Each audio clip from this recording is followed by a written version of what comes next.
49 fertility centre మీకు అందిస్తుంది కేవలం 899 రూపాయలకి ఫర్టిలిటీ అసెస్మెంట్ ప్యాకేజ్. తమిళనాడులో టీవీకే సింగిల్ లార్జెస్ట్ పార్టీగా అవతరించినా కూడా ప్రభుత్వ ఏర్పాటుకి గవర్నర్ తీరు తలనొప్పిగా మారింది. అయితే ఇప్పటికి కూడా అక్కడ పరిస్థితులు ఏంటి అనేది రోజుకు మలుపు తిరుగుతున్నాయి. గంట గంటకి కూడా చాలా మార్పులు జరుగుతున్నాయి. డిఎంకే కలిసి గవర్నమెంట్ ఏర్పాటు చేస్తారా, లేకపోతే అక్కడ రాష్ట్రపతి పాలన విధిస్తారా, ఇవన్నీ కూడా వస్తున్నాయి. సింగిల్ లార్జెస్ట్ పార్టీ టీవీకే వచ్చినా కూడా. ఇప్పుడు ఈ అంశాల గురించి మనతోటి కపిలవాయి దిలీప్ కుమార్ గారు ఉన్నారు. దిలీప్ కుమార్ గారు, ఇప్పుడు గవర్నర్ వైఖరికి సంబంధించి చాలా ఆరోపణలు వస్తున్నాయి. ఇప్పుడు సింగిల్ లార్జెస్ట్ పార్టీ టీవీకే అవతరించినా కూడా వాళ్ళకి మ్యాజిక్ ఫిగర్ 118 ఏదైతే ఉందో అది లేదు కాబట్టి వాళ్ళు మేము పిలవలేదు అనేది గవర్నర్ చెబుతున్న పరిస్థితి. అసలు జనరల్గా ఎవరిని పిలవాలి, అసలు ఈ ఏర్పాటుకి సంబంధించి గవర్నర్ వైఖరి ఇవన్నీ ఎట్లా ఉన్నాయి? మామూలుగా అయితే సర్కారియా కమిషన్ మధ్యలో ఇచ్చిన నివేదిక గతంలో మనం చూసాం కదా. ఒకవేళ ప్రీపోల్ అలయన్స్ కనుక ఉండుంటే ఎవరైతే హైయెస్ట్ సీట్ గెటర్ ఉన్నారో వాళ్ళని పిలవాలి. ఓకే, ఇప్పుడు లేదు, అది ఎవరికి వాళ్ళు పోటీ చేశారు. సింగిల్ లార్జెస్ట్ పిలవాలి, రెండో పాయింట్. థర్డ్ ఆప్షన్ ఏంటంటే ఇది కూడా ఫెయిల్ అయితే, సింగిల్ లార్జెస్ట్ కూడా ఫెయిల్ రాకపోతే పోస్ట్ అలయన్స్ ఏమైనా ఉంటాయి. సపోజ్ ఆ తర్వాత ఇప్పుడు రూమర్ వస్తుంది కదా, డిఎంకేను ఏఐడిఎంకే రెండు జత కట్టే అవకాశం ఉందని, అప్పుడు వాళ్ళని పిలవాలి. ఏది కానప్పుడు సస్పెండ్ యానిమేషన్లోకి అసెంబ్లీ వెళ్ళిపోద్ది. మళ్ళీ ఒకసారి ప్రయత్నాలు చేస్తారు. వీలు కాకపోతే స్టేట్ డిజాల్వ్ చేసి ప్రెసిడెంట్ రూల్ కొన్ని రోజులైనాక మళ్ళీ మీరు దాన్ని ఇంపోజ్ చేసి ఇన్వోక్ చేసి మళ్ళీ వెళ్ళిపోవాల్సి వస్తుంది. సో గవర్నర్ రోల్ 2 months లోపు మళ్ళీ పార్లమెంట్ లో దానికి సంబంధించి మళ్ళీ తీసుకోవాలి. 6 months రాష్ట్రపతి 6 months లోపల మీరు మళ్ళీ ఎక్స్టెండ్ చేయాలంటే పార్లమెంట్ ముందుకు పోవాలి. So before that election should be conducted fresh or government should be form. ఇప్పుడు దాటితే మాత్రం మీకు పార్లమెంట్ అనుమతి కావాలి. ఇప్పుడు డిఎంకే కలిసి వెళ్లే అవకాశం కూడా ఉంది అనేది కొంత వస్తుంది. అయితే అదే 3 days ముందు అంతా ఆ రూమర్ ఉండింది. స్టాలిన్ అన్నాడు 6 నెలలు తనకి అవకాశం ఇస్తాం, అట్లాంటి అవకాశం లేదని క్లారిటీ ఇచ్చాడు. సో మరి దానివల్ల అనుమానం వస్తుంది. అక్కడ స్టాలిన్ క్లారిటీ కాదు కదా, గవర్నర్ ఇవ్వాలి కదా. గవర్నర్ ఏమో ఏ కారణం చేత సింగిల్ లార్జెస్ట్ పిలివచ్చు, ఆయన పిలిచి దాన్ని ఎగ్జాస్ట్ చేయాల్సి ఆయన ఆలస్యం చేస్తున్నాడు. ఏ కారణం చేత చేస్తున్నాడు. యాక్చువల్గా అయితే స్ట్రేట్ అవే అతన్ని ఎక్స్ప్లోర్ ది పాసిబిలిటీ అంటే గతంలో జరిగినాయి, మనం చూసాం కదా. వన్డేలో గవర్నమెంట్స్ ప్రూవ్ చేయలేక పడిపోయినవి. యడ్యూరప్ప చూసాం వన్డేలో, 3 days ఫడ్నవీస్ చూసాం, 3 days గవర్నమెంటే పడిపోయింది, 13 days వాజ్పేయిని చూసాం. సో ఇవన్నీ ఉన్నాయి. ఇవన్నీ పిలిచిన తర్వాత వాళ్ళు ఫెయిల్ అయినాక మళ్ళా గవర్నమెంట్కి ఎలక్షన్స్కి పోయే పరిస్థితి చూసాం. ఇక్కడ కూడా అవకాశాన్ని ఇవ్వాల్సి ఉండే. మరి ఏ కారణం చేతనో గవర్నర్ మొత్తం సంతకాలను తెచ్చుకున్నాకనే పిలుస్తా అనేటువంటిది ఆయన 2 times కలిసినట్టున్నాడు విజయ్.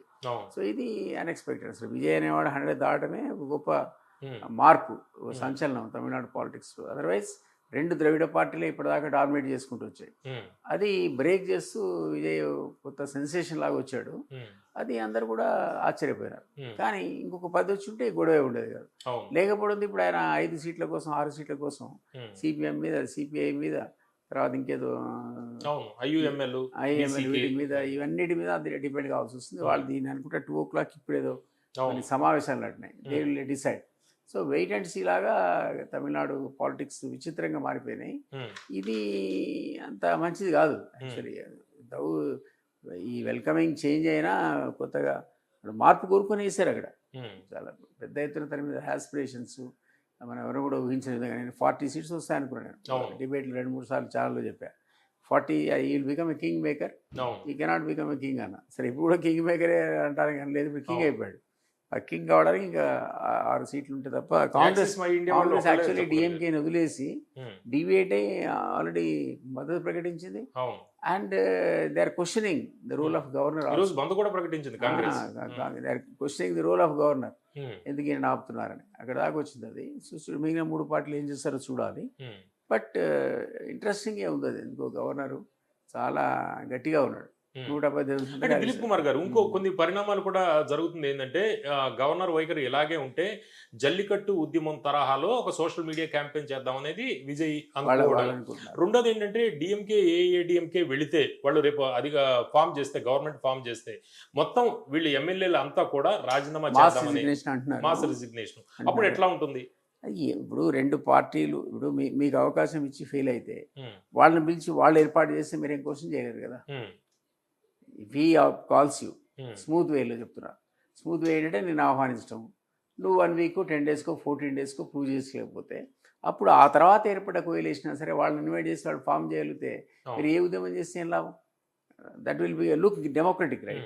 సింపతి ఎన్న భవిష్యత్తులో ఉన్నాయి కానీ ఆలస్యం ఫ్యూచర్లో అయిపోతుంది 5 years కదా 5 years లేకపోతే term. పార్లమెంట్ ఈ ఇద్దరు కనుక అట్లనే కన్సిస్టెంట్గా ఉన్నారనుకోండి 4 years two long a period అతను సస్టైన్ కావడానికి. అవును సో అదేదో ఇప్పుడే ఆయనకు ఇంకా లాభం అవుతే పార్లమెంట్ అదేమో 3 years తర్వాత ఉంది అది రావుతుంది. ఆ. కాబట్టి నేషనల్ కోర్స్లో అంత ఈజీ కాదు మూవ్మెంట్ బిల్డ్ చేయడం. Hmm. వాళ్ళు కనుక ఈవెన్ పోస్ట్ పోల్ అలయన్స్ పెట్టుకున్నా కూడా um, you cannot question if they follow the Sarkaria అవును, రికమెండేషన్ ఫాలో అవుతే ఉమ్. మీరు ఏం చేయలేరు. అంటే గవర్నర్ కూడా విచక్షణాధికారం ఉంటుంది కదా ఇటువంటి సందర్భాల్లో ఇప్పుడే ఉండేది ఆయనకి, ఆ, ఆయనకు ఉండే అధికారాలన్నీ ఇప్పుడే ఉంటాయి. ఓకే సో ఓకే ఆయన పిలవచ్చు పిలవకపోవచ్చు, అందుకే కదా ఆ, వెంటనే పిలవకుండా ఉమ్, నువ్వు సంతకాలు తెచ్చుకొని 2 సార్లు చెప్పాడు ఆయనకి అవును 110. అది ఆ విచక్షణ అధికారం ఇప్పుడు వస్తుంది. ఎప్పుడైతే మెజారిటీ పార్టీ ఒక్కో పార్టీకి లేదో, um, more than half magic figure రానప్పుడు గవర్నర్కి తన అధికారాలన్నీ కూడా వస్తాయి ఇప్పుడు ఇట్లాంటి టైంలో. ఉమ్, సో అది ఆయన చాలా కేర్ఫుల్గా ప్లే చేస్తున్నాడు.